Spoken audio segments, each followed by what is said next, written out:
दोस्तों, ट्रंप के आदेश पर अमेरिकन नेवी ने हॉर्मुज की खाड़ी को घेर लिया है, लेकिन किसी भी अमेरिकन शिप की आगे बढ़ने की हिम्मत नहीं हो रही। दरअसल ईरान के नेवी कमांडर ने ऐलान किया, बाकायदा वार्निंग दी है कि अगर अमेरिका की शिप ईरान की तरफ बढ़ी, कोई भी अमेरिका की शिप ईरान के तट की तरफ बढ़ी, तो फिर हमला करेंगे, उस शिप को उड़ा देंगे। सुनिए वार्निंग, सुनिए। This is Japan Navy. Last warning, last warning, last warning. अब दोस्तों, सच यह है कि ईरान की नौसेना दरअसल इंतजार कर रही है कि अमेरिका कोई गलती करे, उसकी तरफ आगे बढ़े या कोई जोखिम उठाए, तो फिर ईरान सेल्फ डिफेंस में हमला करे, जैसे जंग में उसने किया। और उधर यमन, जो ईरान का साथी है, यमन ने ऐलान कर दिया है कि अगर ईरान को छेड़ा तो छोड़ेंगे नहीं। लेकिन एक और मुसीबत ट्रंप के लिए है, अमेरिका के लिए, और वो मुसीबत है चाइना। अब दोस्तों, चाइना मुसीबत क्यों है? क्योंकि चाइना सबसे ज़्यादा तेल ईरान से लेता है और ईरान के जितने भी सी पोर्ट्स हैं उसका इस्तेमाल करता है। तकरीबन 55 जहाज़ हैं चाइना का फ्लैग लेकर, जो इस वक्त पर्शियन गल्फ में, ये रिपोर्ट बताती है। उसमें से कुछ जहाज़ ऐसे हैं जो बाकी सामान लेकर यूएई के कोस्ट पर हैं, लेकिन 55 से ज़्यादा जहाज़ हैं। और जो रिपोर्ट्स आ रही हैं उसमें हो सकता है कि ये जहाज़ 50 से 70 के बीच हो सकते हैं। अब ये जो जहाज़ हैं चीन के, अगर ये हॉर्मुज की खाड़ी पार करते हैं, क्योंकि पिछले कुछ दिनों में 10 से 11 जहाज़ ईरान से तेल लेकर चीन की तरफ आगे बढ़े, जिसे अमेरिका ने रोका नहीं। क्या इन जहाज़ों को, क्या ये चाइनीज़ जहाज़ जो वेसल्स हैं, जिसमें टैंकर भी हैं, जिसमें कार्गो वेसल्स भी हैं, क्या इन चाइना के जहाज़ों को मिस्टर ट्रंप की नेवी रोकेगी? क्या इतनी हिम्मत करेगी कि इन चाइना के जहाज़ों को रोक दें? क्योंकि बहुत से चाइना के जहाज़ ईरान के पोर्ट से सामान लेकर आ रहे हैं। क्या अमेरिका रोकेगा? सबसे बड़ा सवाल। और अगर रोकेगा तो फिर आगे क्या होगा? क्या चीन भी कहीं ना कहीं आमने सामने हो जाएगा अमेरिका के? अब दोस्तों, ईरान को तो धमकी दे ही रहे हैं मिस्टर ट्रंप, लेकिन क्या चाइना के जो जहाज़ हैं, जो ईरान से तेल लेकर जा रहे हैं चाइना, क्या इनको रोकने की वाकई हिम्मत कर पाएंगे मिस्टर ट्रंप? अगले महीने उनकी शी जिनपिंग से मुलाकात है चाइना में। मुझे लगता है कि कहीं ना कहीं ये एक बड़ा फैक्टर है। चाइना एक ऐसा फैक्टर है जो दुखती रग ट्रंप के लिए बन सकता है। लेकिन चाइना के अलावा, जैसे मैंने पहले कहा, यमन इसलिए इंपॉर्टेंट है दोस्तों, क्योंकि यमन ने जो ऑयल की दूसरी रूट है जो रेड सी से गुजरती है, अगर आप ये नक्शा देखें, सुइस कैनाल से रेड सी होते हुए अरेबियन सागर की तरफ ये जो रूट आ रही है, इस रूट को अगर यमन रोक देता है, पहले भी उसने रोका है, तो बहुत बड़ी मुसीबत दुनिया के तेल और गैस कारोबार के लिए हो जाएगी और ट्रंप के लिए एक बहुत बड़ा चैलेंज होगा। क्राइसिस और बढ़ेगी उनकी।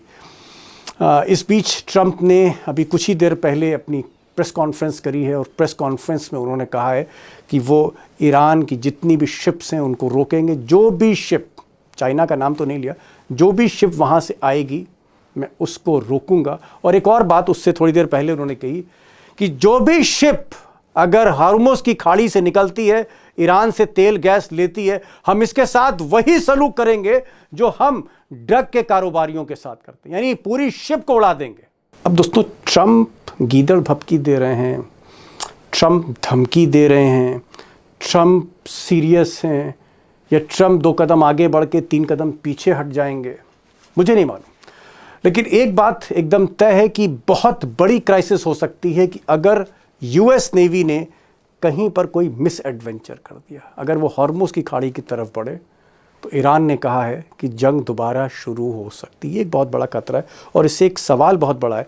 ये जो युद्ध विराम है, जो अभी सीज़ फायर जारी है, क्या इस सीज़ फायर से पहले, इस युद्ध विराम से पहले ऐसा तो नहीं युद्ध शुरू हो जाएगा, या फिर ट्रंप फिर से झुकेंगे एक बार ईरान के आगे?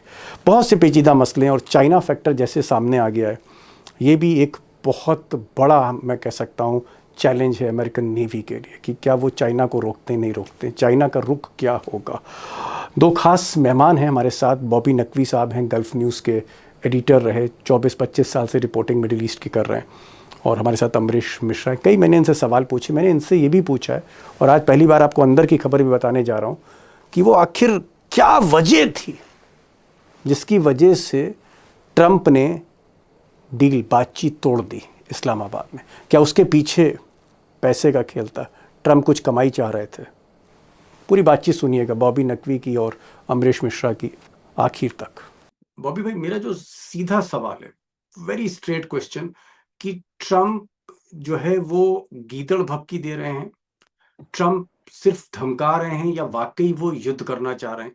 मतलब ये कह देना कि कोई भी ईरान का जहाज या ईरान के बंदरगाह से जहाज आएगा उसको हम उड़ा देंगे, उसको हम डुबो देंगे, ये जो धमकी दे रहे हैं, क्या इस धमकी को हम सच्चाई माने, सच माने कि वाकई अमेरिका ऐसा करना चाह रहा है, या सिर्फ ट्रंप डराने की कोशिश कर रहे हैं? ये ट्रम्प साहब की गीदड़ भभकियां हैं। ये ना कुछ करने के लिए केपेबल हैं वहाँ पे स्ट्रेट ऑफ हॉर्मोज में, और अगर कोई उल्टा सीधा ये काम करते हैं तो उनके कॉन्सिक्वेंसेस के बारे में उनको अच्छी तरह मालूम है, अच्छी तरह एहसास है कि वहाँ पे फिर मामला बहुत ख़राब हो सकता है। देखिए, मैं ईरान की बात इसलिए कह रहा था क्योंकि ईरान भी नहीं चाहता कि इस सीज फायर के दौरान कोई वो मेजर एक नया फ्रंट खोले, या अगर लोकल, वो ये भी नहीं चाहता कि कोई एक लोकल कॉन्फ्लिक्ट वहाँ पे पैदा हो जो नई चीज़ हो। देखिए, हर कंट्री को, जो जितनी कंट्रीज वहाँ पे उस रीजन में है, गल्फ ऑफ पर्शियन गल्फ में है, उन कंट्रीज को पूरा एहसास है कि वो जो 900,000 किलोमीटर का जो पर्शियन गल्फ है उसके नॉर्दर्न कोस्ट पे बहुत सेंसिटिव इंस्टॉलेशंस हैं। तो वहां पे कोई भी, ना तो ईरान कोई वहां पे कॉन्फ्लिक्ट चाहता है, ना गल्फ कंट्रीज चाहती हैं, क्योंकि ईरान की तरफ बुशेर न्यूक्लियर प्लांट है और दूसरी तरफ ऑयल की रिग्स हैं, पोर्ट्स हैं, डीसेल प्लांट्स हैं, रीजन का सबसे बड़ा न्यूक्लियर प्लांट वहां पे बाराका, 5,000 मेगावाट से ऊपर वाला। तो कोई भी उस गल्फ के अंदर कोई भी, देखिए, कॉन्फ्लिक्ट नहीं चाहता। ये डोनाल्ड ट्रंप साहब की गीदड़ भभकियां हैं। उनको लगता है कि वो कुछ दिनों के लिए ब्लॉकेड कर सकते हैं, इकोनॉमिक ब्लॉकेड कर सकते हैं। It is entirely possible that Iran will simply wait and watch.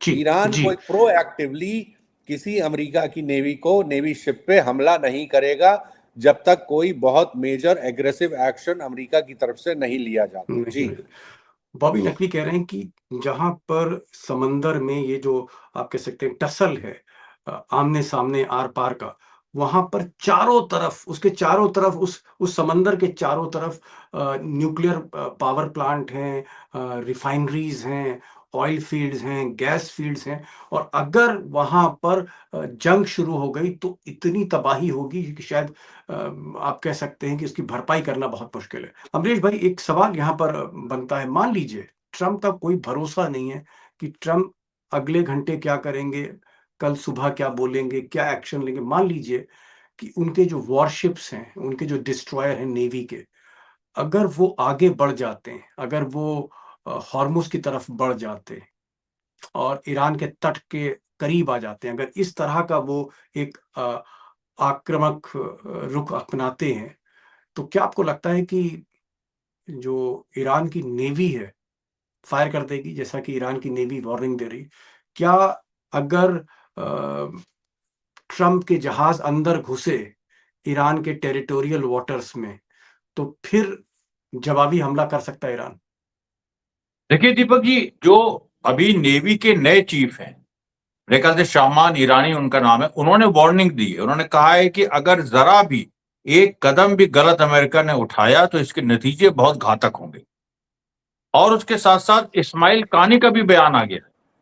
उनके बयान अभी बीच में रुक गए थे, अभी ये दूसरा बयान, जनरल इस्माइल कानी जी, हाँ, जो कुछ फोर्स के चीफ है, उन्होंने भी कहा है कि इजराइल और अमेरिका यहां से उसी तरह से भागेंगे जैसे बाकी फोर्सेस ईरान के सॉइल से भागी हैं, कुछ उनको मिला नहीं है, और ये लोग भी उसी तरह से जाएंगे। तो ईरान का देखिए एग्रेसिव पोस्चर है, और ईरान डिप्लोमेसी वगैरह या जो भी, जैसे बॉबी भाई ने कहा कि वो वेट एंड वॉच भी कर सकता है, लेकिन ये भी हो सकता है कि अगर अमेरिका ने वाकई कोई एडवेंचरिज्म किया तो उसके परिणाम घातक होंगे। फिर तो कुछ भी हो सकता है।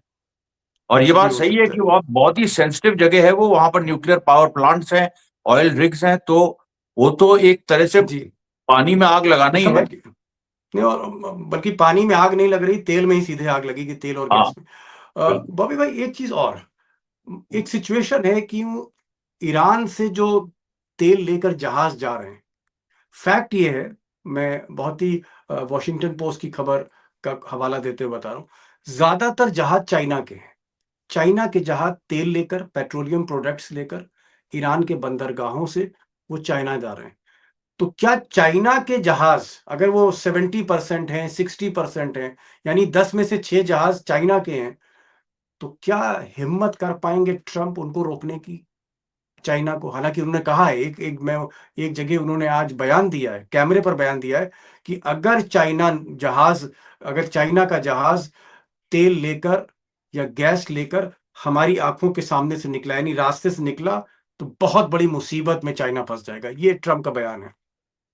देखिए, अगर कोई जहाज चाइना का, चाइना फ्लैग और चाइना ओन्ड, अगर ईरान के किसी पोर्ट से कोई तेल भर के ला रहा है तो उसको ये रोकने की कोशिश नहीं करेंगे। वो ये ज़रूर करेंगे कि कोई ऐसे वेसल्स जो चाइनीज़ फ्लैग नहीं लगाए हुए हैं या चाइनीज़ रजिस्टर्ड नहीं हैं, उनको ज़रूर ये रोकने की कोशिश करेंगे। मगर मुझे नहीं लगता कि वो इस मौके पे, अभी उनको लेटर दिस मंथ बीजिंग जाना भी है, उनकी ट्रिप भी है, वो ट्रंप कोई की। चाइना से कोई नया फ्रंट खोलेंगे नहीं।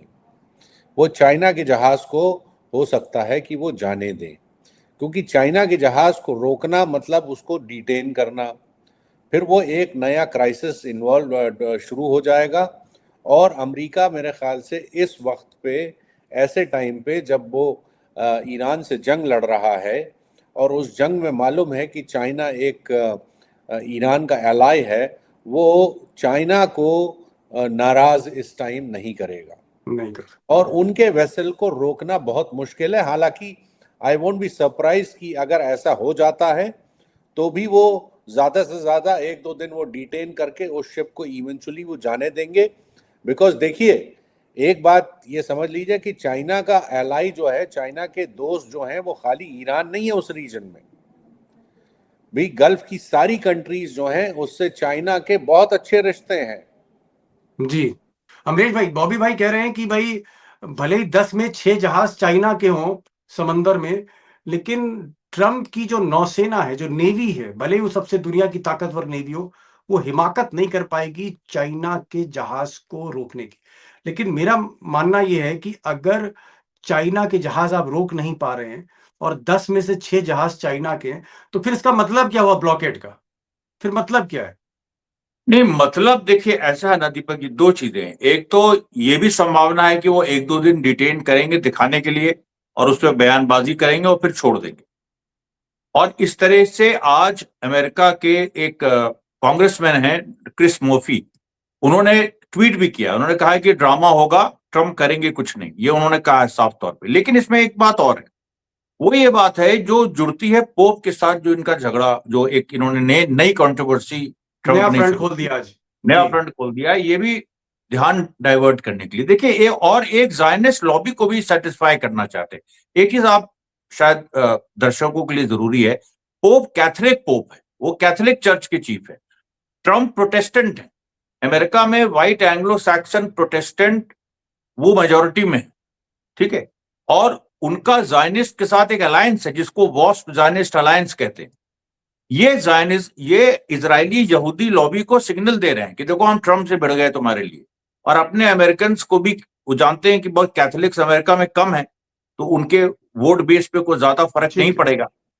तो ये भी एक है, ये भी एक ट्रंप साथ साथ गोलपोस्ट समझ शिफ्ट गए। भी कर रहे हैं, गोलपोस्ट भी शिफ्ट करने की कोशिश कर रहे हैं। एक चीज और, चलिए ठीक है, आप दोनों एक्सपर्ट्स कह रहे हैं कि साहब चाइना की शिप भले ही 10 में से 6 है, 10 में से 7 शिप चाइना की, लेकिन ट्रंप की जो फौज है हिम्मत नहीं कर पाएगी, क्योंकि चाइना से अगर भिड़ गए ट्रंप तो बहुत बड़ा नुकसान होगा, बहुत बड़ा एक जो है कन्फ्रंटेशन हो जाएगा, कन्फ्लिक्ट एस्केलेट कर सकती है, और फिर अगले महीने ट्रंप साहब को चाइना जाना है, शी जिनपिंग से उनकी मुलाकात है, तो ऐसा हो सकता ना हो। एक और सवाल अमरीश जी आपसे, उसके बाद मैं लास्ट कमेंट नकवी साहब करूंगा।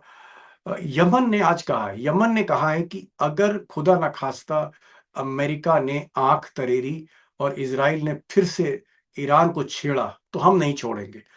ये जो यमन की धमकी है, क्योंकि समंदर का एक हिस्सा यमन के हाथ में, अगर एक हिस्सा ईरान के हाथ में, क्या आपको लगता है कि यमन अ, बिना सोचे, बिना रुके, बिना देर लगाए जो दूसरी ऑयल की रूट है, मैं लाल सागर, रेड सी की बात कर रहा हूं, क्या उसको ब्लॉक कर सकता है?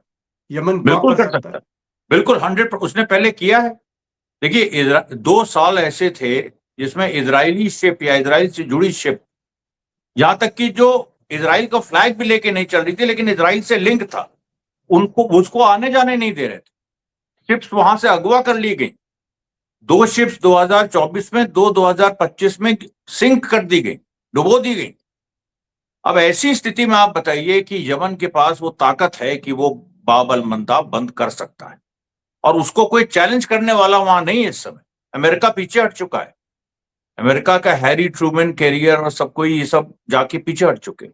बॉबी भाई, इस तरह की बात सामने आ रही है कि शायद ट्रंप जो हैं वो पार्टनरशिप चाह रहे थे कि उनको ईरान के साथ पार्टनरशिप मिल जाए हॉर्मुज में, और इस्लामाबाद में बाकायदा ये प्रस्ताव रखा गया जब डायरेक्ट टॉक्स हुई बंद कमरे में। क्या इस तरह का कोई खबर आपको ईरान के किसी सूत्र ने दी है कि ट्रंप पार्टनरशिप चाह रहे थे, ट्रंप जो है हिस्सा बांट कर रहे थे ईरान के साथ, तो ईरान ने क्या मना कर दिया था या क्या रुक रहा? कुछ बता सकते हैं इस पर आप?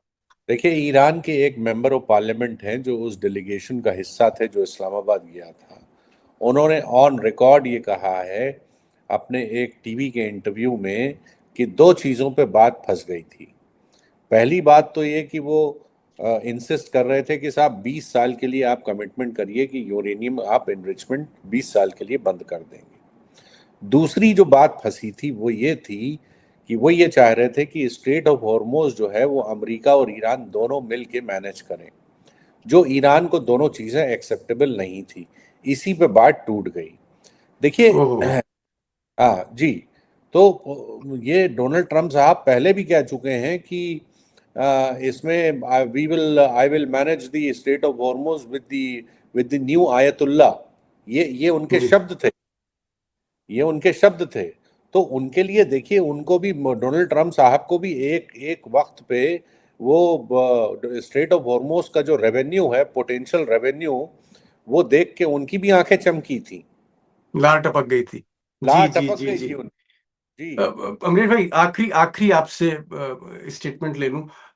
ये बताइए कि क्या डोनाल्ड ट्रंप की नज़र पैसे पर थी और डोनाल्ड ट्रंप सीज फायर की जगह, युद्ध विराम की जगह वो एक प्रॉपर्टी डीलर की तरह बिजनेस डील करने पहुंचे थे इस्लामाबाद? उनके जो वाइस प्रेसिडेंट थे, उनका जो डेलीगेशन था, क्या एक बिजनेस डील चाहते हैं? पैसे पे नजर है डोनाल्ड ट्रंप की? समस्या यहाँ पर थोड़ी ज्यादा जटिल है। उनकी वो है प्रॉपर्टी डीलर, इसमें तो कोई दो राय नहीं। पैसा उनको चाहिए। जब भी वो कोई राजनीतिक बयान भी देते हैं, चाहे वेनेजुला के बारे में, उसमें पैसे की बात होती है। यहां भी उनको चाहिए, लेकिन यहां पर मामला फंस गया है। मैं बार बार उसी पे आता हूं, जायनिस्ट जूइश लॉबी का। क्योंकि जायनिस्ट जूइश लॉबी का आइडियोलॉजिकल एंगल, वो एंगल ये है कि हमें ईरान को खत्म करना है, और यहीं पर ट्रंप फंस जाते हैं। वो समझ में नहीं आता कि वो डील करें कि वो अपने जायनिस्ट लॉबी को सेटिस्फाई करें। ये यही फंस गए जी, हम। फंस गए ट्रंप। बुरे फंसे हैं, पानी में आग लगाने की कोशिश है, पूरी नाकाबंदी कर रखी है, जो खबरें दोस्तों आ रही हैं। अभी तक भगवान की दुआ से अभी तक कोई कन्फ्रंट्रेशन। जी हाँ बॉबी साहब। देखिए, मैं, I mean at the risk of sticking my neck out, मुझे ऐसा लगता है कि ये ब्लॉकेड का जो है ये हल्ला 2-3 दिन चलेगा। ईरान इस बात का इंतज़ार करेगा कि कोई मेजर एक प्रोवोकेशन हो, उसके गलती हो। पहले वो उसके पहले वो अपने तरफ से कोई हमला नहीं करेगा। और अगर जी। हमला करेगा भी तो वो वार्निंग शॉट्स मारेगा।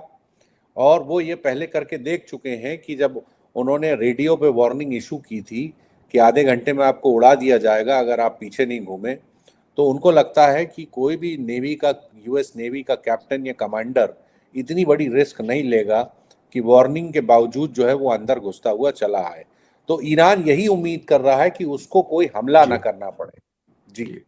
बड़ी बात बॉबी साहब ने कही। गल्फ न्यूज़ के एडिटर रहे, 24-25 साल से रिपोर्टिंग कर रहे हैं मिडिल ईस्ट की। इनका कहना है कि ईरान की जो इस वक़्त स्ट्रैटेजी है, चौकन्ना है, चौकस है, मिसाइल पर, बंदूक के ट्रिगर पर उसका हाथ है, लेकिन फायर पहला नहीं करेगा। ईरान इंतज़ार करेगा कि कोई गलती ट्रंप की नौसेना करे, और अगर ट्रंप की नौसेना कोई गलती करती है, एडवेंचर करती है, जोखिम उठाती है, और अगर वहां से फायर होता है या कुछ होता है, तो जवाबी हमला जो है फिर ईरान शुरू करेगा। ईरान इसी का इंतजार कर रहा है। वो एग्रेसर नहीं बनना चाहता। वो चाहता है कि अमेरिका गलती करे और दुनिया की नजरों में अमेरिका गुनाहगार रहे, और सेल्फ डिफेंस के लिए ईरान आगे बढ़े। तो यूनाइटेड नेशन के जितने राइट्स हैं, अंतर्राष्ट्रीय कानून में, अदालत में जितने राइट्स हैं, उसका लाभ ईरान को मिले, दुनिया की निगाह में भी, अदालत की निगाह में भी। बहुत बहुत शुक्रिया बॉबी साहब, आपने काफी रोशनी डाली। और अमरीश भाई, आपने कहा कि यमन जो है वो इस वक्त गेम चेंजर है। अगर थोड़ा सा भी एडवेंचर, थोड़ा सा भी रिस्क अगर लिया मिस्टर ट्रंप ने, तो फिर यमन जो है दूसरी रूट नंबर 2 भी बंद कर देगा, और बहुत बड़ी क्राइसिस दुनिया के सामने खड़ी होगी। देखते हैं दोस्तों क्या होता है। दोनों हमारे एक्सपर्ट्स आपके साथ फिर रहेंगे। Thank you so much Amrish भाई, thank you so much Bobby भाई for joining this programme. Thank you so much.